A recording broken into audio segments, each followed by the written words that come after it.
how long do you think it was going to last? Like, you always get that, because I think Lou Schneider, he passed up the Rhea Perlman show to take Raymond, and it all ended up great for you guys. But were the ratings quick out of the gate, or was it a rocky beginning when that show came out? No, I have a similar story to Lou in that I had 3 job offers that year.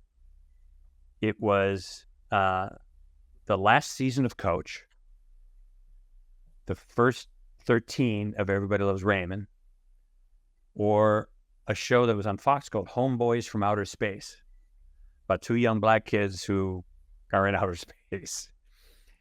And I got offers from all 3. And one of my agents, not my main agent at the time, but one of my agents, I'd not heard great things about Coach and the guy who was going to be running it. And I watched the show, but it was going to be the last season. And I didn't want to be in a show where they'd done all the episodes already. And then Homeboys from Outer Space just wasn't the right fit. And I remember having a conversation, and one of my agents said, no, but you got to take Coach because that's a guaranteed 22. Raymond is 13. Nobody knows this guy. He's this unknown comedian. He was going to be on Fridays, where CBS hadn't had a hit since Gomer Pyle. And I just made the creative decision. It turned out to be one of the best. It was the best career decision of my life, which was I just wanted to go on the show where they hadn't done all the episodes. And I heard good things about Phil, and I'd be working with a guy that I knew who was in the same stage of life that I was in, married with children. That was the thing about Seinfeld that I couldn't quite relate to. It was about single people dating in New York, and I was never really single dating in New York, so I didn't have all those stories. But I had plenty of stories about marriage and family. And so I went with that, and we got great critical reviews. That's what helped us, because we were on Friday.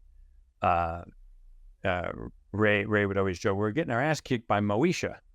And we were on, it was, I forget what we followed, but we were on, it was like Urkel, those kind of shows were on in us. But we got this critical acclaim, and people could tell the show was well constructed, well conceived. Phil had really kind of put it together very well. And they tried us out they picked us up for the back 9. So at least we were going to get 22.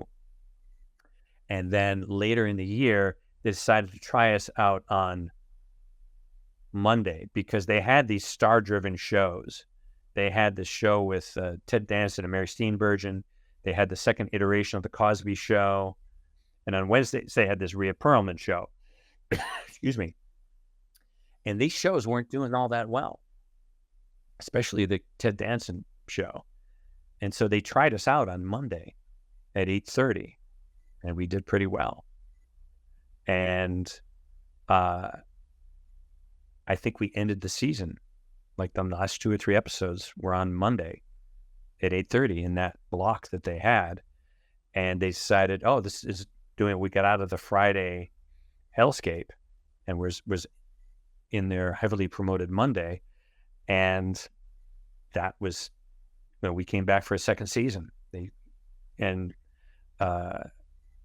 Eventually moved up to 9 o'clock Monday, and eventually became the anchor of the whole night and really the anchor of the whole network.